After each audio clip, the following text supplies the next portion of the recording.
رکھ ہو شہ ہر دو سرا تشریف لے آئے، مبارک ہو محمد مرحبا مرحبا مرحبا مرحبا مرحبا مرحبا مرحبا مرحبا صدیوں سے ہو رہا ہے، مرحبا مرحبا یا مصطفیٰ، صدیوں سے ہو رہا ہے، یہ کیسے رکے گا؟ صدیوں سے ہو رہا ہے، یہ کیسے رکے گا؟ سرکار کا میلاد ہمیشہ ہی سجے گا، سرکار کا میلاد ہمیشہ ہی سجے گا۔ چاہت ہے لگن ہے دنیا ہی مگن ہے، چاہت ہے لگن ہے دنیا ہی مگن ہے، گھر گھر میلاد ہو سنی کا مشن ہے۔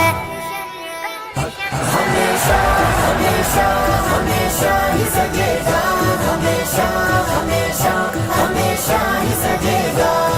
سرکار دلدار غمخوار لجپال، سرکار دلدار غمخوار لجپال آ گئے۔ تبدیل کا دن آیا، تاریخ ہوئی بارہ، بھی آمن کے گھر میں ایک چاند تر آیا۔ آپس میں فرشتوں نے مبروک کہا سب کو کہ آج ہوا پیدا جو شاہ زمانہ ہے۔ مرحبا مرحبا یا مصطفیٰ، چاہت ہے لگن ہے دنیا ہی علیہ وآلہ وسلم کی سخاوت ہے، اور حضور کا یہ وصف اتنا عالی ہے کہ تمام اوصاف میں سب سے نمایاں اور کمال کی حد تک یہ وصف پہنچا ہوا تھا۔ اللہ کے حبیب علیہ السلام کی سخاوت والا جو وصف ہے وہ کمال کی حد تک۔ آج اس محفل میں ہم حضور کی سخاوت کا تذکرہ کریں گے کہ حضور کی سخاوت کیا تھی، کس حد تک تھی، کتنا نوازتے تھے، کتنا دیتے تھے، اور جسے مل جاتا پھر اس کی زندگی کا عالم کیا ہوتا تھا۔ آج ہم سخاوت رسول کی بات کریں گے تو تمام اوصاف میں جو سب سے نمایاں وصف حضور کا تھا نا وہ تھا سخاوت۔ حدیث پاک میں آتا ہے، حضرت عائشہ صدیقہ سلام اللہ علیہا کی بارگاہ میں ایک شخص نے عرض کیا، ام المومنین بتائیں حضور کے اوصاف میں سے وہ وصف آپ ہمیں بتائیں جو کمال کی حد تک تھا۔ اس وصف کا ہمیں ہمارے سامنے آپ تذکرہ کریں اور وہ وصف ہمیں بیان کریں جو وصف کمال کی حد تک تھا۔ حضرت عائشہ صدیقہ رضی اللہ تعالی عنہ نے فرمایا، اے سوال کرنے والے سن، حضور کا ہر وصف کمال کی حد تک تھا، لیکن جو سب سے نمایاں وصف تھا وہ سخاوت تھی، اور سخاوت بھی حضور کی ایسی تھی کہ جو بھی سائل آتا، منگتا آتا، بھکاری آتا، کوئی بھی آتا، سستے سوال دراز کرتا، حضور اسے کبھی نہ نہیں کہتے، ادھر سوال کرتا، مصطفیٰ جان رحمت اس کی جولیوں کو بھر دیا کرتے تھے۔ یہ کمال جو وصف جو تھا نا اللہ نے اپنے حبیب علیہ السلام کو عطا فرمایا تھا، اور قرآن کہتا ہے وَأَمَّا السَّائِلَ فَلَا تَنْهَرْ، اے محبوب جب منگتے تیرے پاس آئیں، بھکاری تیرے پاس آئیں، سائل تیرے پاس آئیں، تو اے محبوب ان سائلوں کو کبھی نہ کہنا اور جھڑکنا نہیں تم۔ یعنی قرآن کہہ رہا ہے محبوب جب سائل تمہارے پاس آئیں اور منگتے آ جائیں نا تو انہیں جھڑک نہ دینا اور انہیں جھڑکی نہ دینا، گویا کہ اللہ ہمیں بتا رہا ہے اگر حضور سے مانگنا شرک ہوتا یا حضور سے مانگنا بدعت ہوتا تو کبھی اللہ سائل کی نسبت مصطفیٰ جان رحمت کی طرف نہیں کرتا۔ اللہ نے نسبت کی محبوب سائل آئیں گے تیرے پاس، منگتے آئیں گے تیرے پاس، گویا کہ حضور سے مانگنا شرک و بدعت نہیں ہے۔ غلاموں مانگو، کل بھی حضور عطا کر رہے تھے، آج بھی عطا کر رہے ہیں، اور قیامت کے دن بھی مصطفیٰ جان رحمت سخاوت کے دریا لٹاتے رہیں گے۔ یہ میرے مصطفیٰ کی سخاوت ہے۔ یہ اللہ کے حبیب علیہ السلام کی سخاوت ہے. حضور کب سے سخاوت کرتے ہیں اور کب تک سخاوت کریں گے؟ یہ بہت اہم سوال ہے.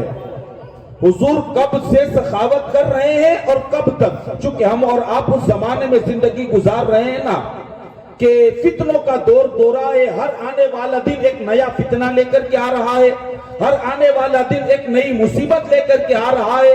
ہر آنے والا دن ایک نئی آزمائش لے کر کے آ رہا ہے. اور خاص طور سے میں اپنے جوانوں سے کہوں گا کہ یوٹیوب پر بیٹھ کر کے یا فیس بک پر بیٹھ کر کے ہر کس و ناقص کی تقریر سننے کے عادی نہ بننا. اگر ایسا کرو گے اور بد عقیدوں کی تقریر سن کر کے اگر کوئی بات تمہارے دل و دماغ کے اندر راسخ ہو جائے گی تو وہ بات تمہاری دنیا بھی تباہ کر دے گی اور وہ بات تمہاری آخرت بھی برباد کر دے گی. آج انٹرنیٹ پر بیٹھ کر کے بے لگام ہو گئے لوگ. جس کے من میں جو آ رہا ہے، جس کے جی میں جو آ رہا ہے، وہ اپنی تحقیق اور اپنی بات کو لوگوں کے سامنے بیان کر رہا ہے. لیکن ہمیں کسی کی تحقیق نہیں سننی ہے. ہمیں اپنا مسلک قائم، ہمیں اپنے مسلک پر قائم رہنا ہے. اور ہمارا مسلک وہی ہے جو 1400 سال کا پرانا مسلک ہے. ہم کل بھی اس کے عقیدے کو اختیار کرتے تھے، آج بھی کرتے ہیں اور قیامت تک ہم ان کے عقیدوں کو اختیار کرتے رہیں گے. آئیے. تو ہمیں یوٹیوب پر بیٹھ کر کے اور انٹرنیٹ پر بیٹھ کر کے واہیات سننے کی بجائے اور اول فول تقریریں کرنے والوں کی تقریریں سن کر کے ہمیں اپنے ایمان کو ڈگمگانے کی ہمیں جو زحمت نہیں دینی ہے، بلکہ ہم علماء اہل سنت کی تقریروں کو سنیں. ان کے عقائد اور نظریات جو وہ بیان کر رہے ہیں نا، ان کو سنو. عزیزان ملت اسلامیہ، آج انٹرنیٹ پر بیٹھ کر کے اللہ کے حبیب علیہ السلام کی ذات میں لوگ عیب نکالتے ہیں. اللہ کے حبیب علیہ السلام کی ذات میں بھی حیا نہ آئی کہ اسی رسول میں تمہیں عیب نظر آنے لگے؟ اسی رسول میں تمہیں عیب نظر آنے لگے اور اسی رسول کے اندر تمہیں کمی نظر آنے لگی؟ سن لو، سخاوت کے حوالے سے اہل سنت کا عقیدہ یہ ہے کہ تو زندہ ہے باللہ، تو زندہ ہے باللہ. میری چشم عالم سے چھپ جانے والے، میرا رسول کل بھی زندہ تھا، آج بھی زندہ ہے، قیامت تک زندہ رہے گا. اسی طریقے سے کل بھی عطا کر رہا تھا، آج بھی کر رہا ہے اور قیامت کے دن تک مصطفیٰ جان رحمت سخاوت کے ذریعے لٹاتے رہیں گے. قیامت تک اللہ کے حبیب علیہ السلام لٹاتے رہے. حضور کب اس سے نوازتے ہیں؟ یہ اچھی طریقے سے میں جوانوں کو مخاطب کر کے کہتا ہوں، ہم جس رسول کا کلمہ پڑھتے ہیں نا اور ہم جس رسول کے ماننے والے ہیں، وہ رسول ایسی شان والا ہے کہ آیا نہیں ہے ابھی زمین پر، اس سے پہلے مصطفیٰ سخاوت کرتے چلے آ رہے ہیں. حضور آئے نہیں ہیں، آنے سے پہلے سخاوت کے دریا لٹاتے ہیں، آنے سے پہلے سائلوں کی جولی کو بھرتے ہیں، آنے سے پہلے بے مرادوں کی مرادوں کو پورا کرتے ہیں اور آنے سے پہلے ہی ضرورت مندوں کی ضرورت کا خیال فرماتے ہیں اور ضرورت حاجت مندوں کی حاجت کو آپ پورا فرماتے ہیں. میں چند مثالیں دیتا ہوں آپ کو کہ اللہ کے حبیب علیہ السلام آنے سے پہلے کیسے نوازتے تھے، آنے سے پہلے حضور کیسے سخاوت کرتے اور کیسے نوازتے تھے. آپ نے سنا ہوگا جب حضرت آدم علیہ نبینا علیہ السلام کا آخری وقت آیا اور دنیا سے پردہ کرنے کا جب وقت آیا تو اپنے بیٹے حضرت شیس علیہ السلام کو بلایا اور بلا کر کے فرماتے، بیٹا میں کچھ نصیحتیں کرنا چاہتا ہوں، آج سن لے میرے پاس میری نصیحتوں کو. حضرت شیس علیہ السلام آئے اور آ کر کے حضرت آدم علیہ السلام کے پاس بیٹھے اور بیٹھ کر کے کہتے، بابا بتائیں کیا نصیحتیں آپ مجھے کرنا چاہتے ہیں، کیا باتیں آپ مجھے بیان کرنا چاہتے ہیں، کیا کہنا چاہتے ہیں آپ، کیا نصیحتیں آپ کی. حضرت آدم علیہ السلام نے وہ نصیحتیں، بہت ساری نصیحتیں حضرت آدم علیہ السلام نے حضرت شیس علیہ السلام کو کی. ان نصیحتوں میں سے ایک نصیحت یہ بھی تھی، ان نصیحتوں میں سے ایک نصیحت یہ تھی، حضرت آدم علیہ السلام کہتے، بیٹے شیس جب تجھ پر کبھی مصیبت آ پڑے نا، جب تو پریشانیوں میں گرفتار ہو جائے، جب مصائب اور آلام کے بادل تیرے سر پر منڈلائیں اور جب تجھے کوئی راہ نہ ملے اور اس سے چھٹکارے کی کوئی سبیل اور راستہ نہ ملے، تو میرے بیٹے اللہ کی بارگاہ میں تو دعا کرنا، اور جب دعا کرنا تو اپنی دعا میں محمد الرسول اللہ کو وسیلہ بنانا اور ان کے وسیلے سے دعا کرنا، تیری دعا قبول بھی ہو جائے گی اور محمد الرسول اللہ کے صدقے اللہ تیری پریشانیوں کو دور بھی فرما دے گا۔ حضرت شیس علیہ السلام نے عرض کیا، بابا اس وقت روئے زمین پر ہمارا خاندان آباد ہے، لیکن ہمارے خاندان میں کوئی محمد نام کا تو ہے نہیں، کوئی محمد نام کا تو ہے، یہ کون ہے محمد؟ اور اس کی شان اتنی عرفا و اعلیٰ، اتنی بلند و بالا کہ اگر دعاؤں میں اس کا وسیلہ دے دیا جائے تو اللہ دعائیں قبول کرتا ہے، اس کے صدقے مصیبتوں سے نجات ملتی ہے، اس کے صدقے اللہ مصائب اور آلام سے چھٹکارا دیتا ہے۔ بابا بتائیں تو صحیح، اس وقت آپ ہے، میں ہوں اور ہمارا قبیلہ ہے، لیکن ہمارے قبیلے میں کوئی محمد نام کا بندہ تو نہیں ہے، یہ کون محمد ہے جن کی بات آپ کر رہے ہو اور دعا میں وسیلہ بنانے کے حوالے سے آپ مجھے حکم فرماتے ہو، کون ہے یہ محمد؟ اب حضرت آدم علیہ السلام فرماتے، بیٹے شیس سن، محمد وہ ہے کہ اگر اللہ کو محمد پیدا کرنا نہ ہوتا تو اللہ کائنات کو پیدا ہی نہ فرماتا۔ یہ کائنات جو پیدا ہوئی نا، یہ محمد کے صدقے میں ہوئی، کیونکہ اللہ نے محمد کو پیدا کیا اور محمد کے صدقے میں اللہ نے کائنات کو پیدا کیا۔ فرماتے بیٹے شیس سن، اگر وہ محمد نہ ہوتے، نہ یہ کائنات ہوتی، نہ اللہ تجھے پیدا کرتا، نہ اللہ تبارک و تعالی میری تخلیق فرماتا۔ ہم جو پیدا کیے گئے نا، یہ محمد الرسول اللہ کے صدقے میں پیدا کیے گئے۔ یہ حضرت آدم علیہ نبینا علیہ السلام اپنے بیٹے کو نصیحت کر رہے ہیں۔ پتہ کیا چلا؟ آدم علیہ السلام بتا رہے ہیں محمد ایسی سخاوت کرنے والے ہیں صلی اللہ علیہ وآلہ وسلم کہ کتنی بھی پریشانی کیوں نہ ہو، کتنی بھی مصیبتیں کیوں نہ ہو، حضور کے وسیلے سے دعا کرو، اللہ تمہاری پریشانیوں کو دور ہیں۔ مفسرین کرام فرماتے ہیں کہ اللہ تبارک و تعالیٰ نے حضرت آدم علیہ السلام کی تخلیق فرمائی اور آدم علیہ السلام جنت میں رہ رہے تھے اور آدم علیہ السلام کی پسلی سے حضرت حوا علیہ السلام کی اللہ تبارک و تعالیٰ نے تخلیق فرمائی۔ جب حضرت حوا علیہ السلام کی تخلیق ہو گئی تو انسانی فطرت کے مطابق ایک خوبصورت چیز سامنے تھی، ایک حسین و جمیل عورت سامنے تھی۔ انسانی فطرت کے مطابق حضرت آدم علیہ السلام نے ہاتھ بڑھایا اور بڑھا کر کے حضرت حوا کو چھونا چاہا۔ توجہ کرنا، حضرت حوا کو چھونا چاہا، ادھر ہاتھ بڑھایا، ادھر آواز آتی ہے، آدم حوا کو بنایا تو تیرے لیے ہے لیکن تو ابھی چھو نہیں سکتا۔ حوا کو بنایا تو تیرے ہی لیے ہے لیکن چھو نہیں سکتا۔ مولا بنایا میرے لیے اور میں ہی نہیں چھو سکتا اسے؟ جب میرے ہی لیے تخلیق ہوئی ہے تو پھر مجھے چھونے کی اجازت کیوں نہیں ہے اور پھر مجھے چھونے کی اجازت کیوں نہیں دیتا؟ آواز آتی ہے، اے آدم حوا کو ہم نے بنایا تو تیرے ہی لیے ہے لیکن سن، اس وقت تک تو حوا کو ہاتھ نہیں لگا سکتا جب تک کہ تو حوا کا مہر ادا نہیں کر دیتا۔ جب تک کہ مہر ادا نہیں کرے گا نا، حوا تیرے لیے حلال نہیں ہو سکتی۔ عرض کرتے ہیں باری تعالیٰ اب تو ہی بتا دینا حوا کا مہر کیا ہوگا، تو ہی بتا دے حوا کا مہر کیا ہے۔ آواز آتی ہے، مسلمانوں ہمارے نبی کی شان سنو، ہمارے نبی کا مقام سنو، ہمارے نبی کا مرتبہ سنو اور مصطفیٰ کی سخاوت کو ملاحظہ کرو کہ میرے آقا کیسے نوازتے ہیں اور کس طریقے سے سخاوت کے دریا بہاتے ہیں۔ اللہ اکبر۔ جب حضرت آدم علیہ السلام نے کہا مولا تو ہی بتا دے، آدم علیہ السلام نے کہا تو ہی بتا دے حوا کا مہر کیا رکھوں، کیا رکھوں حوا کا مہر؟ آواز آتی ہے، اے آدم میرے محبوب پر باختلاف روایت، مختلف روایتیں لیکن ان کے جو تحقیق میں آپ کو نہ لے جا کر کے ایک روایت پیش کر دوں باختلاف روایت۔ آواز آتی ہے، اے آدم اگر حوا کو تو اپنے لیے حلال کرنا چاہتا ہے تو میرے محبوب محمد الرسول اللہ پر 17 مرتبہ درود پڑھ دے، یہ درود حوا کا مہر ہو جائے گا اور اس درود کی برکت سے حوا تیرے لیے حلال ہو جائے گی۔ یہ میرے مصطفیٰ کی سخاوت ہے، یہ میرے مصطفیٰ کی ابھی آئے نہیں ہیں، ابھی آئے نہیں ہیں، آنے سے پہلے حضور کی سخاوتوں کا یہ عالم ہے۔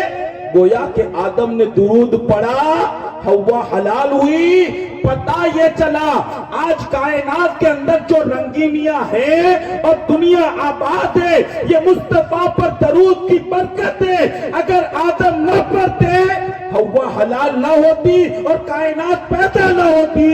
آدم نے درود پڑھا، ہوا حلال ہوئی اور اللہ نے دونوں کے ذریعے دنیا کو آباد فرما دیا۔ یہ میرے مصطفیٰ کی عطا اور سخاوت ہے۔ یہاں ایک اصلاحی بات کر کے اپنی گفتگو کو آگے بڑھاؤں، چونکہ بہت سارے خرافات اور بہت ساری بری رسمیں ہماری سماج کے اندر اور ہماری سوسائٹی کے اندر پنپ رہی ہے۔ سب سے بڑی برائی اس وقت جو ہماری سماج کے اندر ہے نا وہ یہ ہے، میں معذرت کے ساتھ یہ بات عرض کرتا ہوں، سب سے بڑی برائی اس وقت جو ہماری سماج کے اندر ہے وہ یہ ہے کہ کسی لڑکی کا رشتہ کسی لڑکے سے طے ہو جائے نا، بات طے ہو جائے، جسے ہم اپنی زبان میں منگنی کہتے ہیں یا سگائی کہتے ہیں، یہ طے ہو جائے تو لوگ سمجھتے ہیں کہ اس مرد کے لیے وہ عورت حلال ہو گئی ہے یا اس لڑکے کے لیے وہ لڑکی حلال ہو گئی ہے۔ میں آپ سے پوچھنا چاہتا ہوں اے انا کے غیور مسلمانوں، یہ اجازت تمہیں کس نے دے دی کہ صرف سگائی اور بات طے ہو جانے سے کوئی لڑکی کسی لڑکی کے لیے اور کوئی لڑکا کسی لڑکی کے لیے حلال ہو جاتا ہے؟ حد تو یہ ہے کہ کل تک تو فون پہ باتیں ہوتی، ملتے تو گفتگو کرتے، لیکن بے حیائی اتنی بڑھ چکی ہے کہ اب تو پکنک کے نام پر سگائی کے بعد لڑکا اور لڑکی جا کر کے جو ہے پارکوں کے اندر گھومتے ہیں اور بازاروں کے اندر گشت لگاتے ہیں۔ آپ مجھے بتائیں مسلمانوں، یہ اجازت تمہیں کس نے دے دی؟ اللہ کی عزت کی قسم، کائنات میں جنت سے پاکیزہ جگہ اور کون ہو سکتی ہے؟ جنت سے پاکیزہ جگہ اور کون؟ آدم علیہ السلام سے پاک انسان کون ہے؟ حوا علیہ السلام سے پاک عورت کون ہے؟ پاک جگہ ہے، پاک آدم ہے، پاک حوا ہے۔ پھر بھی میرے اللہ نے کہا پہلے مہر ادا کرو، اس کے بعد جاتی۔ اگر اس طریقے سے کرو گے اور اس بری رسم کو سماج میں جنم دو گے تو یاد رکھنا شریعت کے خلاف ورزی کی بنیاد پر اللہ کے غضب کا شکار ہو جائیں گے اور دنیا کے اندر بھی ہم تباہ کر دیے جائیں گے اور آخرت کے اندر بھی ہم عذاب کے اندر گرفتار کر دیے جائیں گے۔ ہوش کے ناخن لے، ہم کہاں جا رہے ہیں، کیا کر رہے ہیں؟ یہ فلموں اور سیریلوں سے جو آج ہم نے مسائل کو اخذ کر لیا ہے اور زندگی گزارنے کے اصول جو ہم نے طے کر لیے ہیں نا، یہ سیریلیں خود کسی کی زندگی کی محتاج ہے، تمہیں سیدھے راستے پر کیسے لا سکتی ہے؟ ان کی زندگی خود ناکام ہے، وہ بے حیائی عیاشوں کے اڈوں پر نیم اور یا لباس پہن کر کے جو پیسے کی خاطر ناچ کر کے آپ کو بے وقوف بناتی ہو، ان کی زندگی تمہیں کامیاب کرے گی؟ ان کی زندگی تمہیں راہ ہدایت پر لے کر کے آئے گی؟ خدا کی قسم اگر صحیح راہ پر آنا ہے، عورتیں ہیں سیدہ فاطمہ کی سیرت کو پڑھے اور مرد ہے محمد الرسول اللہ کی سیرت کو پڑھے اور عمل کرے، اللہ دنیا کے اندر بھی کامیابی عطا کرے گا اور مرنے کے بعد بھی اللہ تبارک و تعالی عزت کا زرعی تاج تمہارے سروں پر سجا دے گا۔ خدا کے واسطے اس بری رسم کو نکالے سماج سے اور اس بری رسم کا خاتمہ کرے۔ بات دور چلی گئی، عرض کرنے لگا تھا اللہ کے حبیب علیہ السلام کی سخاوت کے حوالے سے کہ میرے رسول کیسے سخاوت کرتے ہیں، کیسے نوازتے، آئے نہیں ہیں اس سے پہلے نوازتے۔ ایک مثال اور دے دوں، وقت بھی بڑی تیزی کے ساتھ گزر رہا ہے، ایک مثال اور دے دوں۔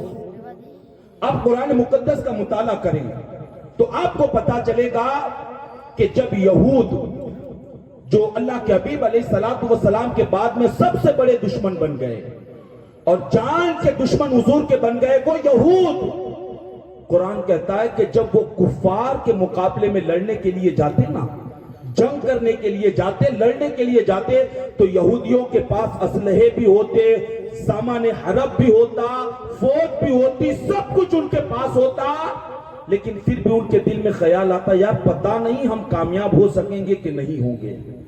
ان کے دل میں یہ خیال ہوتا تھا ہم کامیاب ہوں گے کہ نہیں ہوں گے، ہم کفار کے مقابلے میں فتح پائیں گے یا شکست کھا جائیں گے، ہم کفار کے مقابلے میں جو جا رہے ہیں ہمیں کامیابی ملے گی یا ناکام پلٹ کر کے آئیں گے۔ ان کے دل میں جب یہ خیال آتا نا تو وہ کیا کرتے، جب ناکامی کا خیال آتا تو وہ کچھ اور نہیں کرتے، وہ ہاتھ اٹھاتے اور رب کی بارگاہ میں عرض کرتے میرے کریم ہم اس ذات کا وسیلہ تیری بارگاہ میں پیش کرتے ہیں جسے تو خاتم النبیین بنا کر کے کائنات میں بھیجنے والا ہے، جسے تو خاتم النبیین بنا کر کے بھیجنے والا ہے۔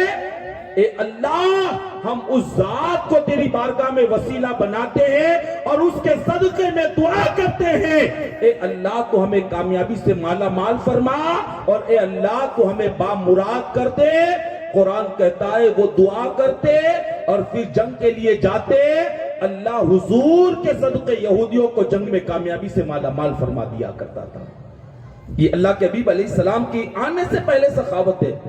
تو جب نام پاک کے اندر اللہ نے اتنی برکتیں رکھی ہے تو مصطفیٰ کی ذات کے اندر اللہ نے کتنی برکتیں رکھی ہوگی۔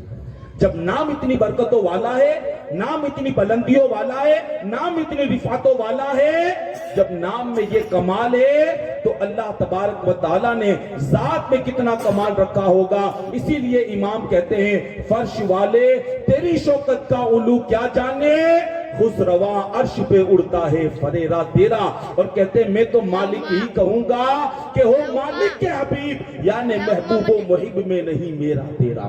یہ میرے رسول کی شان ہے، یہ میرے رسول کی سخاوت ہے۔ اب ظاہر سی بات ہے آنے سے پہلے جب حضور کی سخاوت کا یہ عالم تھا تو پھر آنے کے بعد حضور کی سخاوت کا عالم کیا ہوگا؟ جب اللہ کے حبیب علیہ السلام آ گئے اس کے بعد حضور کی سخاوت کا عالم کیا ہوگا؟ آپ دیکھیں تاریخ اٹھا کر کے کہ حضور کے آنے کے بعد ہر ایک کو حضور کی سخاوت کا حصہ ملا اور ہر ایک کو حضور کی سخاوت سے مالا مال کر دیا گیا، ہر ایک کو مالا مال کر دیا۔ آپ دیکھیں اللہ کے حبیب علیہ السلام سے حضور کی آمد سے پہلے آپ دیکھیں جتنے بھی انبیاء کرام اور رسولان اعظام آئے ہر ایک کے لیے عبادت گاہ مخصوص تھی، یعنی وہ جگہ مخصوص تھی جہاں انہیں عبادت کرنی۔ وہ ہماری طرح عبادت نہیں کر سکتے تھے کہ جہاں وقت ہو گیا مصلی بچھایا رب کی بارگاہ میں کھڑے ہو گئے، وہ ہماری طرح نہیں کہہ سکتے تھے، بلکہ ان کے لیے جگہ مخصوص تھی کہ وہ کہیں بھی رہیں، جب اس جگہ پر آ جائیں اس کے بعد میں وہ اپنی عبادت کریں اور اس جگہ آ کر کے اللہ کی بندگی کریں۔ یہ تھا انبیاء اور رسول جتنے بھی آئے نا، تمام کے نبی اور رسول کی امت کے لیے یہ حکم تھا۔ لیکن اللہ کے حبیب کی آمد کیا ہوئی؟ مصطفیٰ جان رحمت کے قدم اس سرزمین پر کیا پڑے؟ مصطفیٰ جان رحمت کے قدوم میں میمون نقلزوم نے اس سرزمین کو سرشرفیاب کیا کہ سب سے پہلے اللہ نے اس زمین کو جو برکت دی وہ یہ ہے کہ پہلے انبیاء اور رسولوں کی امت کے لیے عبادت گاہیں مخصوص تھی، لیکن حضور کے قدم جیسے پڑے میرے مصطفیٰ فرماتے میرے امتیوں اللہ نے میرے لیے ساری زمین کو مسجد بنا دیا ہے، ساری زمین کو مسجد بنا دیا۔ اب جہاں کہیں بھی ہو نماز کا وقت ہو جائے مصلی بچھاؤ اور رب کی بارگاہ میں سجدہ کر لو۔ ساری زمین کو اللہ نے میرے لیے مسجد بنا دی۔ تو یہ حضور کی سخاوت آنے کے بعد جو زمین کو ملی، یعنی زمین کو پوری زمین کو مسجد بنا دیا گیا اور پوری مسجد کو زمین کے اندر تبدیل کر دیا گیا۔ عزیزان ملت اسلامیہ صرف زمینی نہیں بلکہ اللہ کے حبیب علیہ السلام کا دربار اور اللہ کے حبیب علیہ السلام کی بارگاہ وہ بارگاہ ہے جہاں جس نے جو بھی مانگا نا، جو بھی مانگا اللہ کے حبیب کی بارگاہ میں سوال کیا، مصطفیٰ جان رحمت نے اس کے سوال کو پورا فرما دیا۔ پھر وہ چاہے دنیا کا سوال کیا، قبر کا سوال کیا، آخرت کا سوال کیا، جنت کا سوال کیا، جو بھی حضور کی بارگاہ میں سوال کیا نا، مصطفیٰ نے کبھی نہ نہیں کہا، سوال کرنے والوں کے سوال کو سنا اور مصطفیٰ جان رحمت نے سوال کرنے والوں کی جولیوں کو بھر دیا۔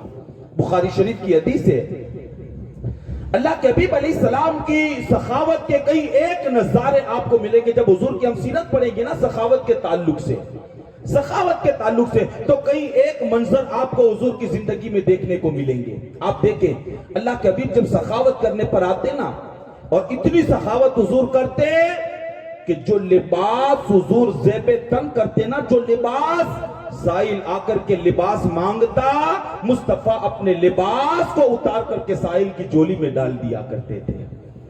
مصطفیٰ کی سخاوت کا ایک منظر یہ بھی ہے، بخاری شریف کی حدیث میں آتا ہے کہ اللہ کے حبیب علیہ السلام کی محفل لگی ہے، تو ایک خاتون اللہ کے حبیب علیہ السلام کی بارگاہ میں ملاقات کی عرضی ڈالتی ہے اور عرضی کرتی ہے یا رسول اللہ علیہ السلام اگر آپ اجازت دو تو میں حضور سے ملنا چاہتی ہوں. اللہ کے حبیب علیہ السلام کی بارگاہ میں جب سوال کیا انہوں نے حضور نے فرمایا ٹھیک ہے آ جاؤ میرے پاس. اللہ کے حبیب کی بارگاہ میں وہ ملنے کے لیے گئی. جیسے ہی حضور کی بارگاہ میں گئی نا تو اس نے اللہ کے حبیب کی بارگاہ میں عرض کیا یا رسول اللہ علیہ السلام میں نے بڑی محنت اور بڑی لگن کے ساتھ اور بڑی محبت کے ساتھ بڑی محنت بڑی لگن اور بڑی محبت کے ساتھ یا رسول اللہ میں نے ایک چادر کو تیار کیا ہے. حضور میرا مقصد چادر کو تیار کرنے کا اتنا ہے کہ یا رسول اللہ میرا تحفہ آپ قبول کر لیں اور وہ چادر آپ زیب تن کر لیں. میں جو تحفہ لے کر کے آئے نا چادر کا میں نے بنایا اپنے ہاتھوں سے بنایا ہے. اپنے ہاتھوں سے میں نے چادر کو بنا ہے میں نے اور اس چادر کو میں نے اپنے ہاتھوں سے تیار کیا ہے. یا رسول اللہ آپ میری طرف سے تحفے کو قبول کر لیں. بس میری تمنا اتنی سی ہے کہ وہ چادر حضور کے جسم سے لگ جائے تو سمجھ لو میری قسمت کی معراج ہو جائے گی. بس وہ چادر حضور کے جسم سے لگ جائے. اللہ کے حبیب علیہ السلام نے اس عورت کے تحفے کو قبول کیا. محفل لگی ہے, عورت نے تحفہ دیا, حضور نے لیا وہ چادر اور وہ عورت اپنی گھر چلی گئی اور اللہ کے حبیب علیہ السلام اپنے حجرے میں گئے اور جانے کے بعد اللہ کے حبیب علیہ السلام نے اس چادر کو تہبند کی جگہ پر پہنا. تہبند کی جگہ پر حضور نے وہ چادر پہنی اور پہن کر کے حجرے سے پھر محفل کے اندر تشریف لائے اور آ کر کے اللہ کے حبیب علیہ السلام بیٹھے. آ کر کے بیٹھے, تھوڑی دیر گزری تھی نا کہ ایک بندہ کھڑا ہوا محفل کے اندر اور عرض کرتا ہے یا رسول اللہ علیہ السلام جو چادر حضور نے پہنی ہے نا بڑی خوبصورت اور بڑی حسین ہے. یا رسول اللہ میں چاہتا ہوں وہ چادر آپ مجھے عطا کریں. توجہ ہے آپ کی, وہ چادر حضور مجھے عطا کریں. ہمارے علماء نے لکھا ہے کہ اس وقت اللہ کے حبیب کو چادر کی ضرورت تھی. یعنی دو ہی چادر, ایک کا قمیص اور ایک کی تہبند بنایا تھا نا, اس کے علاوہ کوئی اور کپڑا نہیں تھا. یہ چادر آ گئی, حضور کو اس چادر کی ضرورت تھی. لیکن سائل نے کھڑے ہو کر کے کہا یا رسول اللہ اگر آپ کرم فرما دیں اور یہ چادر مجھے عطا کر دیں, بڑی خوبصورت اور بڑی حسین و جمیل چادر ہے. اللہ کے حبیب کھڑے ہوئے اور محفل ختم ہوئی, حضور کمرے میں گئے اور وہی پرانی چادر حضور نے زیب تن کی جو اتاری تھی نا, وہی چادر آپ نے پہنی اور نئی چادر اپنے ہاتھ میں لپیٹ کر کے باہر آئے. ایک صحابی کو دیکھا, اس کو بلایا اور بلا کر کے فرماتے ہیں میرے صحابی جا یہ چادر اس بندے کو پہنچا دے جس نے مجھ سے یہ چادر کا سوال کیا تھا. یہ چادر اس کو جا کر کے دے دے اور کہنا کہ محمد رسول اللہ نے تجھے تحفہ بھیجا ہے اور چادر تو تو نے مانگی تھی نا وہ حضور نے تجھے دی ہے.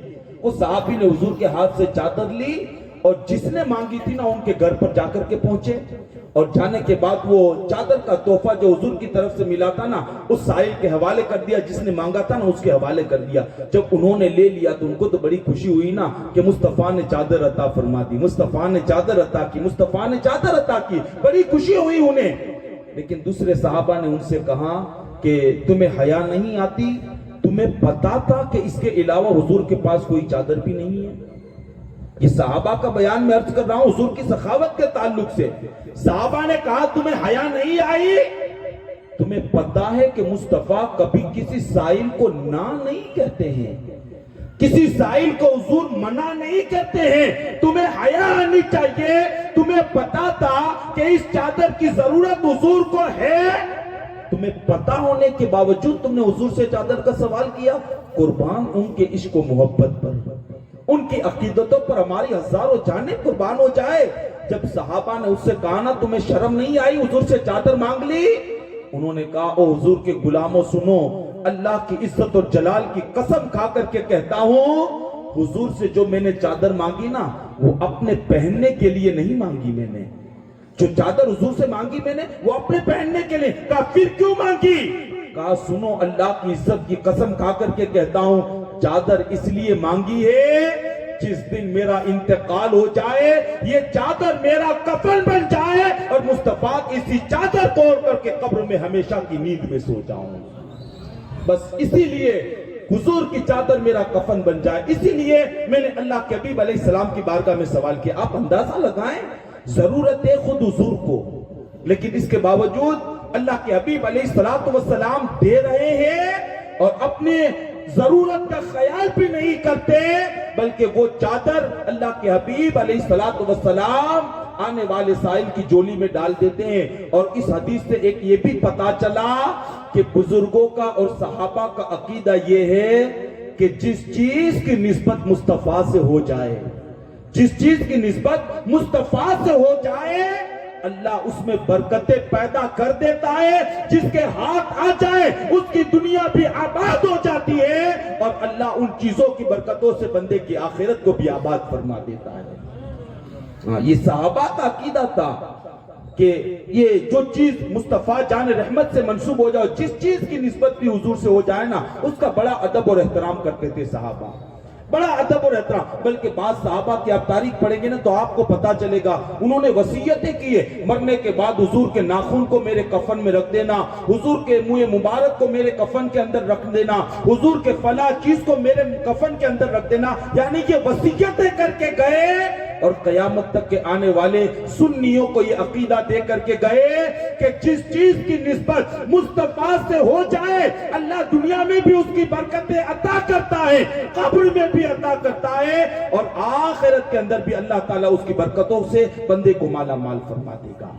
یہ اللہ کے حبیب علیہ السلام کی خصوصیت ہے، اور اللہ کے حبیب علیہ السلام کا اعجاز ہے۔ تو سخاوت کے تعلق سے عرض کر رہا تھا، تو یہ مصطفیٰ جان رحمت کی سخاوت ہے، یہ اللہ کے حبیب علیہ السلام کی، یعنی ضرورت ہے پھر بھی اپنی ضرورت کا کوئی خیال نہیں، آنے والے کی جولی میں ہم بھی سخاوت کرتے ہیں نا، ہم بھی اللہ کے نام پر لٹاتے ہیں، ہم بھی اللہ کے نام پر صدقہ اور خیرات کرتے ہیں، لیکن جو ذہن اور جو تصور ہمارے بزرگوں کا تھا نا، وہ تصور ہمارا نہیں ہوتا ہے۔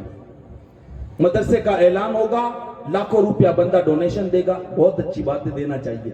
اسکول ہے، دینا ہے، بہت اچھی بات ہے، آپ دیں رفائی کاموں کے اندر، تاکہ مسلمانوں کو ترقی ملے اور مسلمان عروج اور ارتقاء کی منزلوں پر گامزن ہو جائے۔ اسپتال کے حوالے سے اعلان ہوتا ہے، بندہ لاکھوں روپیہ خیرات کرتا ہے، بہت اچھی بات ہے، دینا چاہیے، لیکن ان دینے والوں کی زندگی کو آپ پڑھو گے نا تو پتا چلے گا، صرف نام اور نمود کی خاطر، میں سب کی بات نہیں کرتا، یہ عرض کر دوں، سب کی بات نہیں کرتا، لیکن دینے والوں میں بہت سارے آپ کو ایسے ملیں گے کہ جہاں اعلان ہوگا نا وہاں تو وہ لاکھوں خرچ کریں گے، اور گھر میں ماں باپ دوائی نہ ملنے کی وجہ سے تڑپ رہے ہوں گے، بلک رہے ہوں گے۔ بیٹا لاکھوں روپیہ دوستوں پر خرچ کرتا ہے، لاکھوں روپیہ ڈونیشن دیتا ہے، لاکھوں روپیہ کی خیرات کرتا ہے، لیکن اس خیرات کرنے والے کے ماں باپ کا عالم کیا ہوگا؟ وہ دوائی کے لیے تڑپ رہے ہوں گے، روٹی نہ ملنے کی وجہ سے، بھوک کی وجہ سے بے قرار ہوں گے۔ ایسے سخاوت کرنے والوں سے میں کہتا ہوں، اگر ایسی سخاوت کر بھی لی تو یاد رکھنا، اللہ ایسی دولت کو اپنی بارگاہ کے اندر قبول نہیں فرماتا ہے۔ تمہارے حسن سلوک کے سب سے بڑے حقدار تمہارے ماں باپ ہیں، پہلے ان کو دو، ان کو راضی کرو، انہیں خوش کرو۔ اگر یہ خوش ہو گئے نا تو سمجھ لو تمہیں اللہ کی رضا نصیب ہو جائے گی۔ تمہارے حسن سلوک کے سب سے بڑے حقدار تمہارے ماں باپ ہیں، لیکن یہاں دیں گے تو نام نہیں ہوگا نا، یہاں دیں گے تو پتا کیسے چلے گا کہ فلاں بندے نے اپنے ماں باپ کو اتنا دیا، اتنا دیا؟ نہیں، جہاں نام ہونا ہے نا وہاں تو بندہ لاکھوں روپیہ دیتا ہے، لیکن یاد رکھو لاکھوں روپیہ دے کر کے نام کی خاطر جو دے رہے ہو نا، تمہیں وہ مقام نہیں ملے گا، لیکن ماں باپ کی خوشی کے لیے اگر دو گے نا، اور انہوں نے ہاتھ اٹھا دیے، ادھر ہاتھ اٹھیں گے، اللہ تمہارے بگڑے کاموں کو سنوار دے گا۔ ہاں، ادھر ہاتھ اٹھیں گے، ادھر بگڑے۔ لوگ کہتے ہیں ماں باپ کی خدمت سے کیا ملتا ہے؟ میں کہتا ہوں یار کبھی کی کہاں، تو نے کر کے دیکھ کیا نہیں ملتا۔ ماں باپ کی خدمت سے کیا نہیں، سب سے بڑی منزل ہے رب کا دیدار کرنا، یار کا دیدار کرنا سب سے بڑی منزل ہے۔ بھائی یزید بستامی جنگلوں میں گھومتے رہے 12 سال، اور ایک روایت میں 14 سال تک جنگلوں میں گھومتے رہے بستام میں، لیکن وہ منزل نہ ملی۔ ماں کے پاس آئے، ماں نے پوچھا بیٹا کیا ہوا، منزل مل گئی؟ نہیں ماں نہیں ملی۔ کہا کتنے سال ہو گئے؟ کہا 14 سال کا طویل عرصہ گزر گیا۔ کہا ابھی نہیں ملی؟ کہا نہیں ملی۔ بھائی یزید کے گالوں کو اپنے ہاتھ میں پکڑا، آنکھوں میں آنسو آ گئے، اور اپنی پیشانی کو آسمان کی طرف کر کے کہتی ہے میرے کریم اب تو اس پر رحم کر، مولا میں تیری بارگاہ میں عرض کرتی ہوں کہ بھائی یزید جس منزل کے لیے جنگلوں بیابان میں گھومتے رہے، اور انہیں وہ منزل نہ ملی، مولا میں تیری بارگاہ میں دعا کرتی ہوں مولا تو انہیں وہ منزل عطا کر دے۔ بایزید کہتے ہیں اللہ کی عزت کی قسم، جس منزل کی تلاش میں 14 سال جنگلوں میں بھٹکتا رہا لیکن وہ منزل نہ ملی، ماں نے ہاتھ اٹھائے اور نیچے بھی نہ آنے پائے اس سے پہلے اللہ نے وہ منزل مجھے عطا فرما دی۔ کیا نہیں ملتا ماں کی دعا سے، کیا نہیں ملتا باپ کی دعا سے، بلکہ فرمایا گیا کہ باپ کی دعا اولاد کے حق میں ایسے ہی ہے جیسے کسی نبی کی دعا اپنے امتیوں کے حق میں ہوتی ہے۔ ہم تو در بدر بھٹکتے ہیں نا، کبھی گئے ماں باپ پریشانی میں، ماں باپ کے پاس گئے کبھی، ان سے کہا کہ آپ ہمارے لیے دعا کریں، آپ ہمارے لیے اللہ کی بارگاہ میں عرضی پیش کریں، کبھی ہم گئے ہیں؟ ہمیں تو مصیبت آتی ہے تو امیروں کے در نظر آتے ہیں، ہمیں تو مصیبت آتی جب آتی ہے ہمارے دروازوں پر تو ہمیں دنیا دار نظر آتے ہیں اور دنیا کے عہدیداروں کی طرف ہماری توجہ ہوتی ہے، اور نتیجہ کیا ہوتا ہے؟ در بدر کی ٹھوکریں کھاتے ہیں لیکن ہمارا کوئی مسئلہ حل نہیں ہوتا ہے۔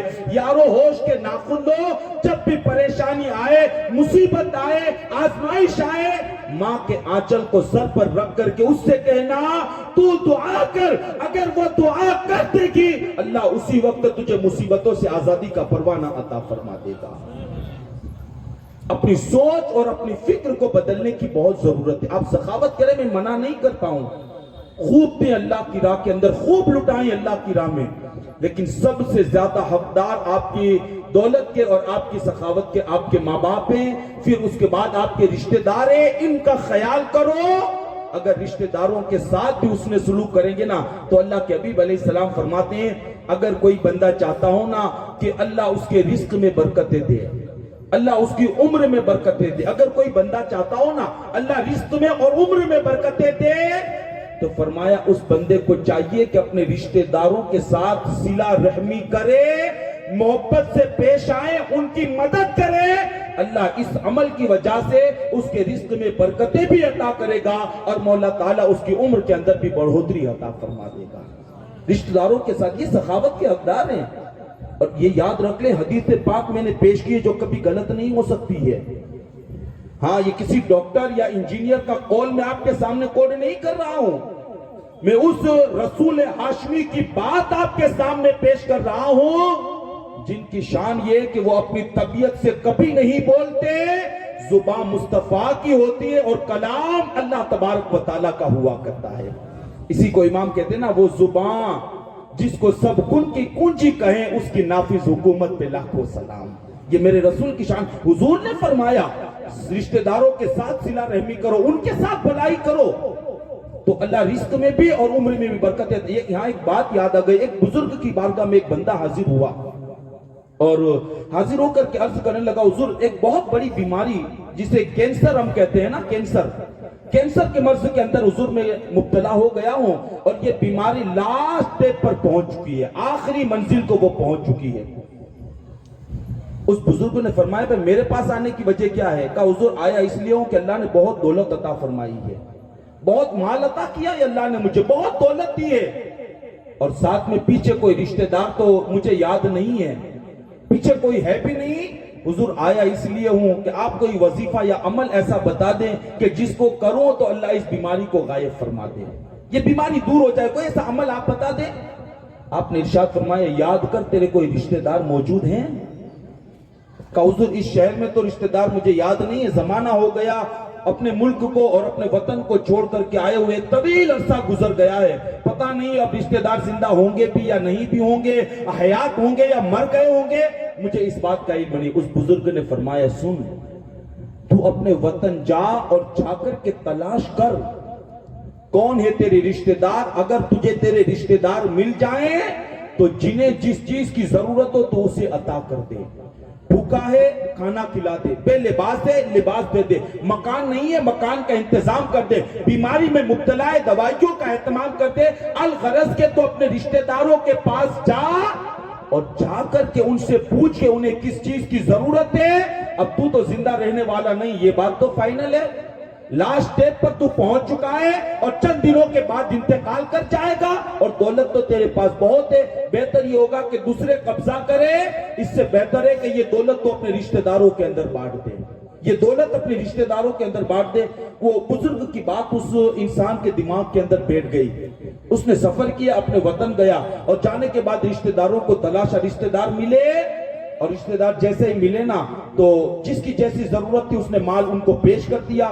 جو بھی حاجت تھی سب کی حاجتیں پوری کر دی, یہاں تک کہ سب کی حاجتیں پوری کرنے کے بعد پھر وہ بندہ اس بزرگ کی بارگاہ میں حاضر ہوا, اور حاضر ہونے کے بعد کہا حضور جو آپ نے کہا تھا وہ میں نے کر دیا. آپ نے فرمایا جا اب رپورٹ کرا کر کے دعا. رپورٹ کرا کر کے آیا. وہ بندہ گیا, رپورٹ کرا کر کے آیا نا, حیرت کی انتہا نہ تھی. کینسر لاسٹ اسٹیپ پر پہنچ گیا تھا, لیکن جیسے ہی رپورٹ کیا نا اللہ نے اس موذی مرض سے بندے کو نجات عطا فرما دی تھی, نجات عطا کر دی تھی. سب طبیب بھی حیرت کے اندر ہے نا. ہاں لیکن جہاں عقل نے ساتھ چھوڑ دینا پھر وہاں سے عشق کی منزلوں کا آغاز ہوتا ہے. جہاں عقل کی حدود ختم ہو جائے نا اس کے بعد عشق کا منزلوں کا آغاز ہوتا ہے. ختم ہو گیا. سب طبیب حیرت اور استجاب میں ڈوبے. اس بندے سے پوچھتے یہ کیا کیا تو نے کہ یہ بیماری ختم ہو گئی؟ اس نے کہا میں نے تو کچھ نہیں کیا, ایک بزرگ نے مجھے یہ وظیفہ بتایا تھا سو میں نے کیا, اس عمل کی وجہ سے اللہ نے میری بیماری کو دور کر دیا. وہ بندہ پہنچا اس بزرگ کی بارگاہ میں, کہا حضور آپ نے جو عمل بتایا تھا نا میں نے کیا, بیماری دور ہو گئی.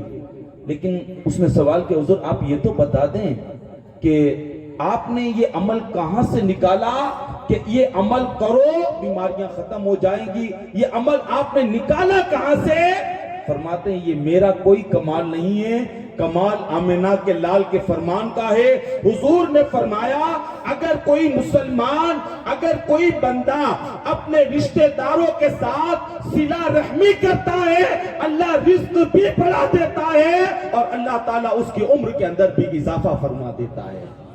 فرماتے تو نے اپنے رشتہ داروں کے ساتھ جو اس نے سلوک کیا نا اس کا صلہ یہ ملا کہ اللہ نے تیری عمر کے اندر اضافہ کر دیا, بیماری کو دور کر دیا اور میرے اللہ نے تیری عمر کو بڑھا دیا. تو عزیزان ملت اسلامیہ ہماری سخاوت اور ہمارے لٹانے کے سب سے بڑے حقدار ہمارے ماں باپ ہے اور اس کے بعد ہمارے رشتہ دار ہیں. ان کے ساتھ ہم جتنا بھی اس نے سلوک کریں گے, جتنا بھی بھلائی کریں گے, اللہ اس کی برکتیں زمین کے اوپر بھی عطا کرے گا اور اللہ قبر کے اندر بھی ان کی برکتوں سے ہم سب کو مالا مال فرمائے گا. عزیزان ملت اسلامیہ ہم سخاوت مصطفیٰ کی بات کر رہے تھے کہ اللہ کے حبیب علیہ الصلوۃ والسلام کتنے بڑے سخی ہیں اور اللہ کے حبیب علیہ السلام کی سخاوتوں کا عالم کیا ہے. میں نے عرض کیا حضور کی سخاوتوں کے انداز بڑے نرالے نرالے ہوتے تھے. حضور کی سخاوتوں کے انداز نرالے نرالے ہوتے تھے. ایک انداز حضور کی سخاوت کا یہ بھی ہے کہ کسی سے کوئی چیز حضور لیتے, حضور کسی سے کوئی چیز لیتے اور وہی چیز اس کو دے دیتے یا اس کے گھر والوں کو تحفہ پیش کر دیتے تھے. یہ بھی حضور کی سخاوت کا ایک انداز ہے. یہ بھی حضور کی سخاوت کا ایک عنوان, ایک باب ہے پورا کہ اللہ کے حبیب علیہ السلام لیتے چیزیں اور پھر اس کو دے دیتے یا اس کے گھر والوں کو دے دیتے. یہ اللہ کے حبیب علیہ السلام کے جو ہے سخاوت کا ایک نمایاں باب بھی ہے اور ایک عنوان بھی ہے. بخاری شریف کی حدیث ہے,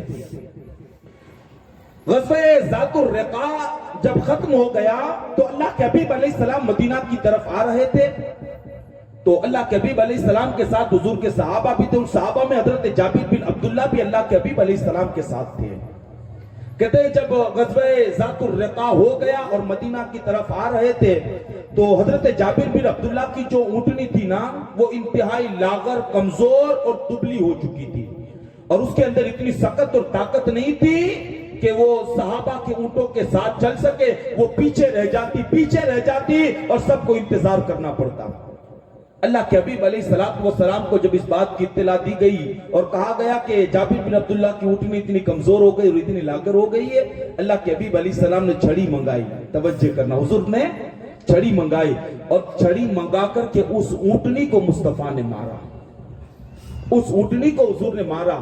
کہتے ہیں کہ ادھر لکڑی حضور کے دست اقدس سے جو مس تھی نا لگی ہوئی, جو ہاتھ میں حضور کے تھی, وہ لاغر اور کمزور اونٹنی کے جسم پر جیسے ہی پہنچی اللہ نے اتنی پھرتی عطا فرما دی کہ سارا قافلہ پیچھے رہ گیا اور جابر بن عبداللہ کی اونٹنی سارے قافلے سے آگے نکل گئی.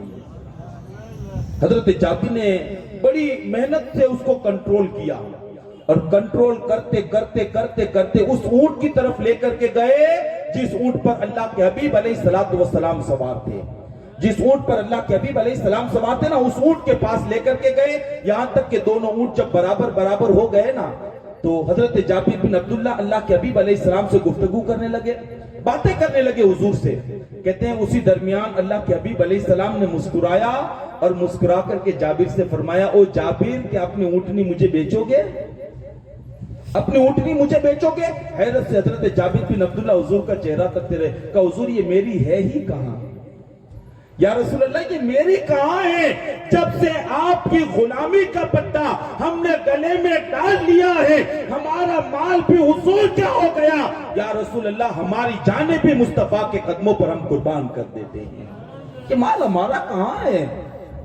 یا رسول اللہ یہ آپ کی بارگاہ میں تحفہ دوں گا میں؟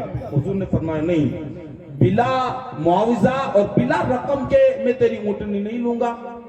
بہت اصرار کیا حضرت جابر نے، لیکن حضور نے منع کر دیا۔ آخر یہ طے ہوا کہ 1 اوقیہ سونا حضور حضرت جابر کو دیں گے اور اس کے بدلے حضرت جابر بن عبداللہ اپنی اونٹنی کو مصطفیٰ جان رحمت کے حوالے کریں گے۔ یہ بات طے ہو گئی سفر کے اندر، 1 اوقیہ سونا حضور کو دینا ہے اور اس کے بدلے میں حضرت جابر کو اونٹ دینا، یہ بات طے ہو گئی۔ مدینہ منورہ قافلہ پہنچا، جب دوسرا دن ہوا نا تو حضرت جابر بن عبداللہ وہ اونٹ لے کر کے اللہ کے حبیب علیہ السلام کی بارگاہ میں پہنچے اور مسجد نبوی کے پاس پہنچے اور مسجد نبوی کے باہر اس اونٹنی کو حضرت جابر بن عبداللہ نے باندھ دیا۔ ادھر باندھا، تھوڑی دیر کے بعد اللہ کے حبیب علیہ السلام تشریف لائے اور مسجد نبوی کے کنارے پر جو ہے اونٹنی بندھی ہوئی دیکھی۔ اللہ کے حبیب علیہ السلام نے فرمایا، میرے صحابہ یہ اونٹنی کس کی ہے؟ کون لے کر کے آیا یا کون باندھ گیا ہے؟ عرض کرتے یا رسول اللہ یہ آپ ہی کی ہے، جابر بن عبداللہ آپ کو دینے کے لیے آئے ہیں، آپ نے حضرت جابر سے خریدی تھی، وہ دینے کے لیے آئے۔ کہا ہے جابر؟ حضرت جابر بن عبداللہ کو بلایا اور بلا کر کے کہا کس کی ہے؟ یا رسول اللہ راستے میں بات طے ہوئی تھی، 1 اوقیہ سونا آپ دیں گے اور اس کے بدلے میں اونٹ میں آپ کو دوں گا۔ یا رسول اللہ وعدے کے مطابق اونٹنی آپ کی بارگاہ میں لے کر کے آ گیا ہوں، حضور آپ اسے قبول فرمائیں۔ اللہ کے حبیب علیہ السلام نے حضرت بلال کو بلایا اور بلا کر کے فرمایا، بلال جابر بن عبداللہ کو 1 اوقیہ سونا دے دو، 1 اوقیہ سونا۔ حضرت بلال لے کر کے گئے، 1 اوقیہ سونا بھی دیا حضرت بلال نے اور کچھ زیادہ مال بھی حضرت جابر کو دیا، لے کر کے حضور کی بارگاہ میں آئے۔ یا رسول اللہ بلال نے دے دیا۔ اللہ کے حبیب مسکرائے، فرمایا وہ تو سودے کی بات تھی، اے جابر جا، یہ اونٹنی بھی محمد تجھے ہبا کر رہا ہے، یہ اونٹ بھی تجھے دے رہا ہے۔ حضرت جابر بن عبداللہ کہتے ہیں اللہ کی عزت و جلال کی قسم، وہ مال میں لے کر کے گیا اور جب تک وہ مال